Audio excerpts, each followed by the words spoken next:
اسلام آباد high court نے 190 million pounds case میں بانی اور بشرا بی بی کے وکلاء کو 20 مئی تک دلائل کی حتمی مہلت دی ہے۔ 190 ملین پاؤنڈز کیس اپیلوں پر چیف جسٹس سرفراز ٹوکر اور جسٹس محمد آصف نے تحریری حکم جاری کیا۔ اسلام آباد ہائی کورٹ نے بانی اور بشرا بی بی کے وکلاء کو 20 مئی دلائل کی حتمی مہلت دی۔ حکم نامے میں کہا گیا کہ امید ہے کہ فریقین جان بوجھ کر سماعت سے غیر حاضر نہیں ہوں گے اور نہ ہی غیر ضروری التمام مانگیں گے۔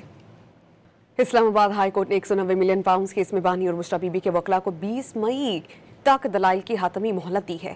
190 ملین پاؤنڈز کیس اپیلوں پر چیف جسٹس سرفراز ٹوکر اور جسٹس محمد آصف نے تحریری حکم جاری کیا۔ اسلام آباد ہائی کورٹ نے بانی اور بشرا بی بی کے وکلاء کو 20 مئی دلائل کی حتمی مہلت دی۔ حکم نامے میں کہا گیا کہ امید ہے کہ فریقین جان بوجھ کر سماعت سے غیر حاضر نہیں ہوں گے اور نہ ہی غیر ضروری التمام مانگیں گے۔ اسلام آباد ہائی کورٹ نے 190 ملین پاؤنڈز کیس میں بانی اور بشرا بی بی کے وکلاء کو 20 مئی تک دلائل کی حتمی مہلت دی ہے۔